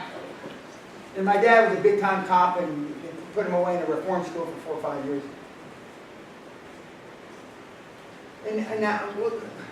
And I'm not saying the world should be violent like it was. But we better hope we don't go to war with Russia, because they'll eat our fucking lunch. And this is a former infantry-trained army officer. Because they don't take any prisoners. They have no snowflakes. And I'm not saying this is right. They kill the snowflakes. They exterminate them. Spartans took the kids away from the mothers at between 7 and 8. Remember self-esteem, 7 and 8? And they never gave them back to the mom. Why? You did what you had to do, Mom. Now we're going to do the rest.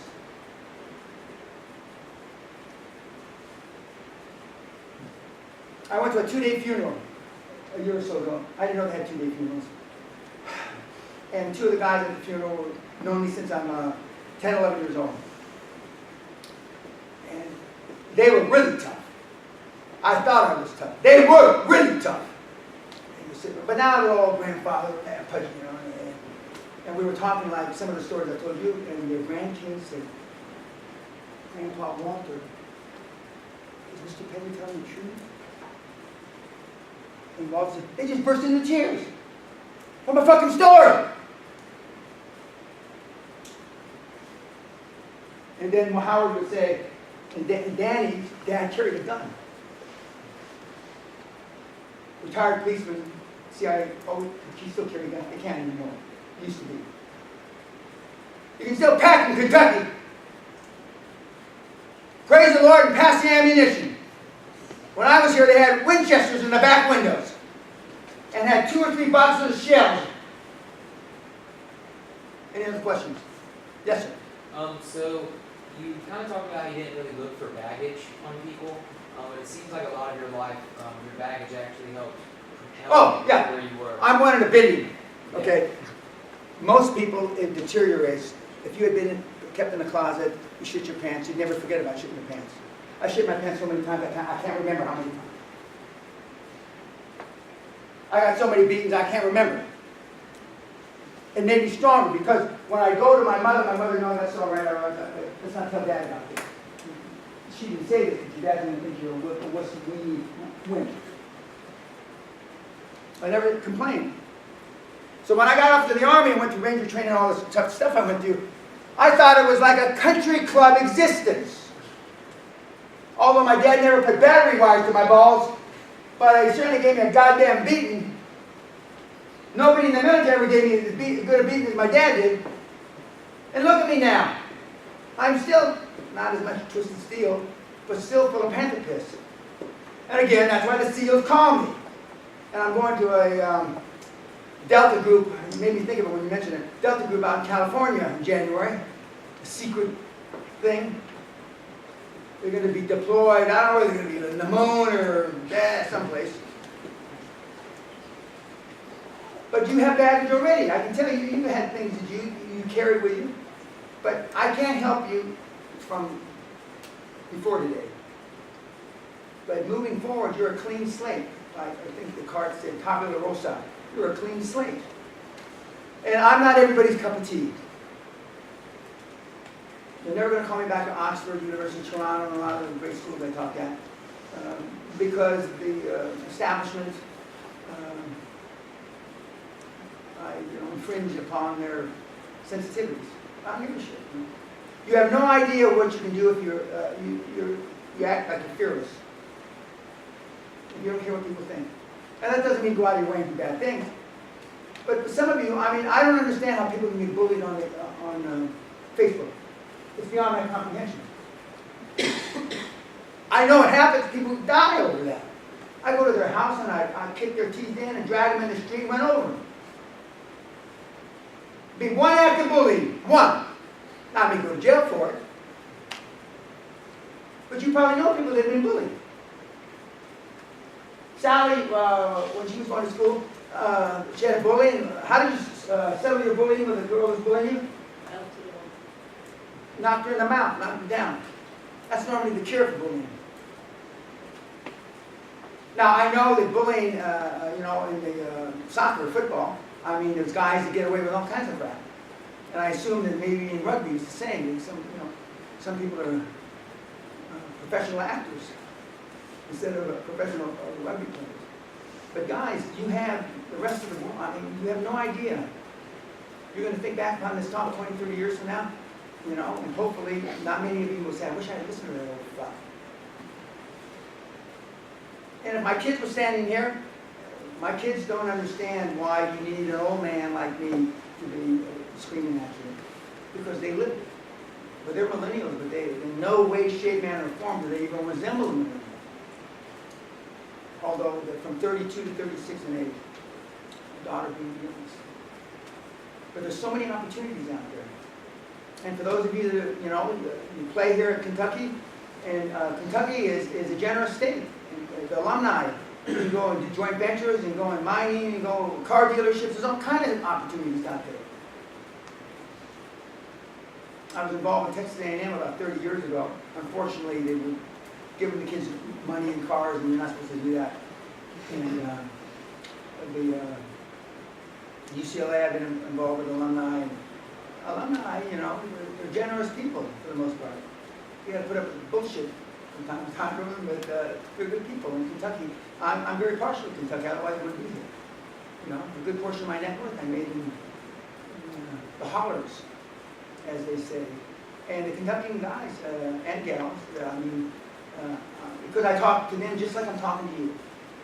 And they understood exactly where I was coming from. And other questions? Yes, sir. What is it that made you, or drove you to make that first big step in your business career, whether it be that first big transaction or that first big step? Because I know a lot of times things like that, I'm sure other people in the room can relate, including myself. You want to do something big, but you don't know, there's all this risk involved. There's other things you have to consider. So what is it that made you say, all right, with all that considered, I'm still going to do this? When I was on Wall Street, I saw meatheads with 60, 80 IQ making millions of dollars in their offices. And they weren't the sweat that rolled down from my jockstrap. So I pulled the trigger and left. A lucrative job. But like Nike says, just do it, right? I say just fucking do it. But you got to pull the trigger. Any mistake that you make at your age now will pale in complexion. A couple of the old farts in the room are more afraid. They got mortgages, they got this. But there's always going to be something. When they get done paying for their kids to go to school, then it's their grandkids that got to go to school. There's always some fucking excuse. And to answer your question more specifically, I just pulled the trigger. I just pulled the trigger and I just did it. And I was, I saw my dad fearless, from a physical point of view, be the big hero he was. And I just did it. And I've been doing it, and I've been able to instill in kids like yourselves the intestinal fortitude, the guts, the balls. You call it whatever you want. I don't know what you call it. But the bottom line is, and you're going to fail. Now, when I fail now, I'm surprised because I've been successful so much. But in the beginning, I failed just like some of you are going to fail. And I had the fear of failure. But when you find out, Fred Smith, founder of Federal Express, who's a contemporary of mine, he's a year older than I. Same background, he was a Marine team leader in Vietnam. He said, when I realized that my mistakes, the collateral damage I did in making mistakes, nobody was dying. Nobody was coming back in a body bag. The rest of my career was nothing you're going to do is going to kill anybody. Some of you go on to medical school. I said that recently to a medical doctor, and then somebody died under his knife. And Joe says, Dan, I wish you wouldn't use that analogy anymore. But unless you go off to medical school and become a surgeon of some sort, nothing you're ever going to do in your life is going to kill anybody. I'm not talking about drunk driving, running over the time. I mean in your business career. Nothing. But see, you have seen your family risk averse because some Uncle Joe lost all the family money. Some cousin 50 years ago. We've all got that. So do I. But I figure I'm smarter than they are. And so far I've been proven right. But I've had some big failures. I could write, and by the way, my book is an audio on my site, The First 100 Million. It's been updated last year. I mean, I know that what can be done now, as evidenced by the kids your age. There are kids in this room, 18, 19, 20, 21, right? Well, I have multimillionaires flying in fucking jet planes, same age. Not because they're smarter. I can make a grubbing joke now, but I'm not. Not because they're smarter, but because they took action. Unless you guys do something special with your lives, you're probably going to wind up like your parents. Poor. If that's what you want, fine. I stopped going to family functions many years ago. I'd walk in the door, my dad, you know, after a funeral, you all go to the back of the house and drink coffee and cake and that. My dad would say when I walk in the door, this is my son who lives in a castle. I said, Dad, they don't need to know that. If you say it one more time, Dad, I'm never going to come to another funeral. Of course, he said it. I never went to another funeral. Our parents, your parents will be proud of your success. But they're living vicariously through you because they did nothing with their lives. If they did, you wouldn't be here have to be here on scholarships or however you are here. Our daughter went to Boston University, Northwestern. Sally and I write in a check. She got a $4,000 scholarship for having a 3.96 average, which I didn't think of until we were talking to Coach earlier. I don't know why you give you $4,000 for having a 3.96, but she was embarrassed to pick up the money because she's rich. Dad, I shouldn't pick up that money. Then she'd go to some poor person. Maybe they ship it down to Kentucky after the scholarship group. Our youngest son went to school on his own nickel. All the way scholarships or his own money. And our oldest son is disabled, didn't go to school. But you can do it, kids. And don't go home and ask your parents about that question. Wait till the season's over. Any other questions? I think I wrung them out, Coach. That's good. That's good. From here, Dan, we'd love to get a picture of you with all the guys. If that's possible. We'd love to make that happen. Cool. Should be able to move that table out of the way. Maybe the big guy's not hungry anymore. Hey, Coach, that side and we line up. So stand here and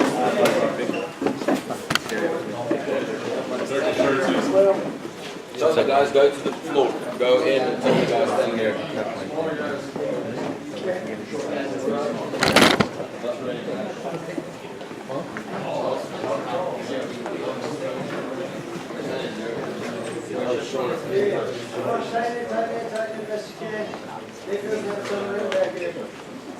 Yeah, I'm not gonna stand there. Just in the middle, right next to Jimmy, as a matter of fact.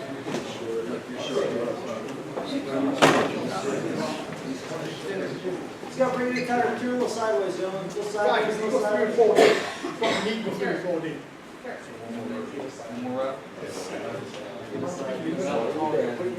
You sure you're done? Hey, Joey, some of you guys on the end, go in the back, stand behind Isaac and Brendan. Let's go. I do want my name straight. stand on a chair? Yeah, that's what I was You doing. guys need something from me?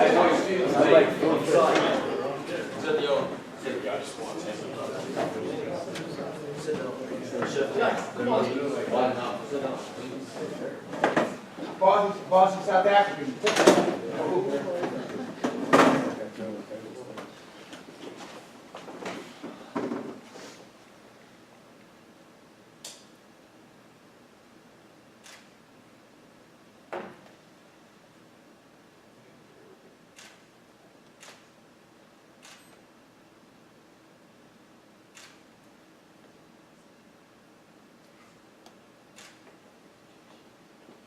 Good to roll? Alright, perfect. Alright, boys, from here, so, those of you guys that are on the list to go to Tony's, get yourself squared away. We'll be down there, by about 8:45. We'll have dinner, enjoy ourselves. Dan can entertain us some more, some good stories, and then we'll, get ready for the weekend. Maybe I'll choke the general manager.